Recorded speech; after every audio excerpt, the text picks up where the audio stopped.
Inuamanu.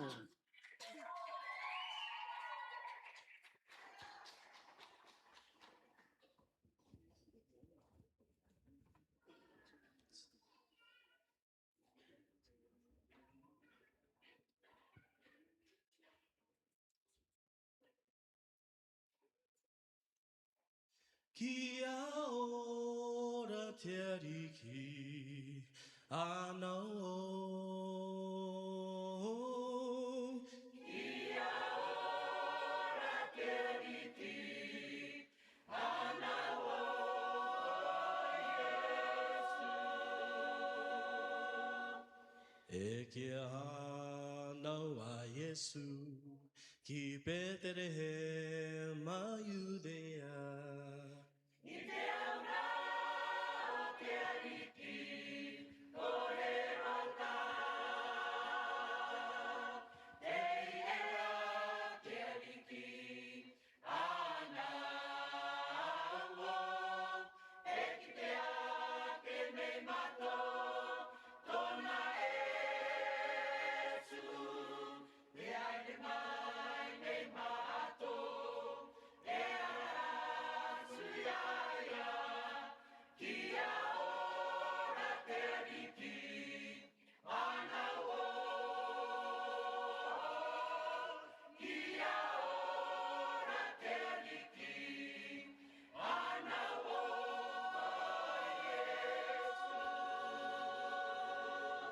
Yesu, Yesu, Yesu,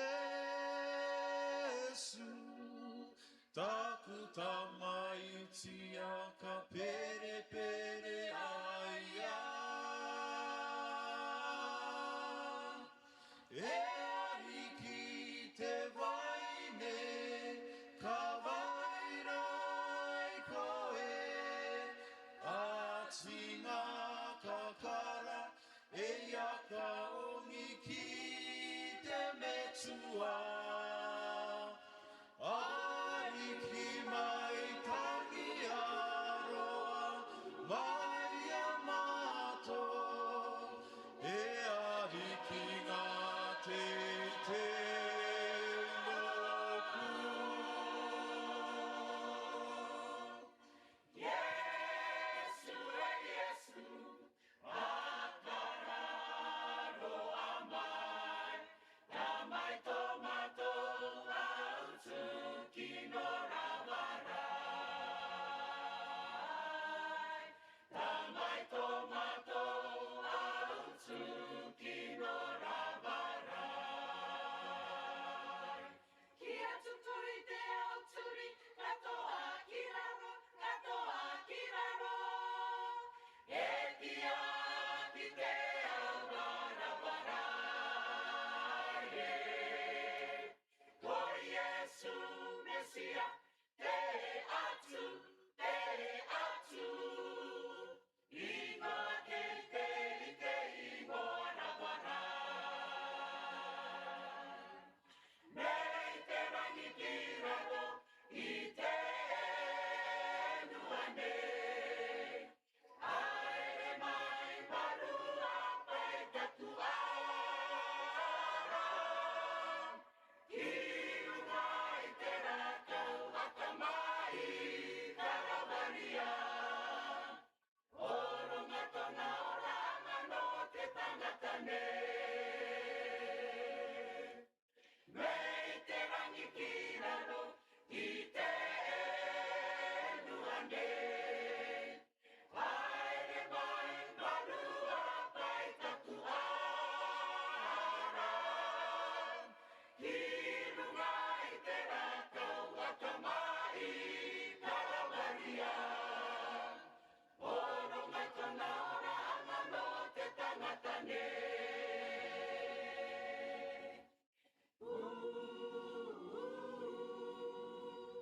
I te ingoa o Yesu, ka meke te mauna.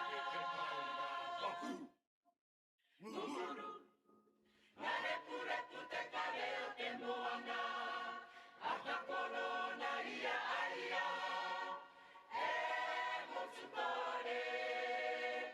I te ingoa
Aka me taki e matsutore tōna ingo. Aka me taki e matsutore tōna ingo.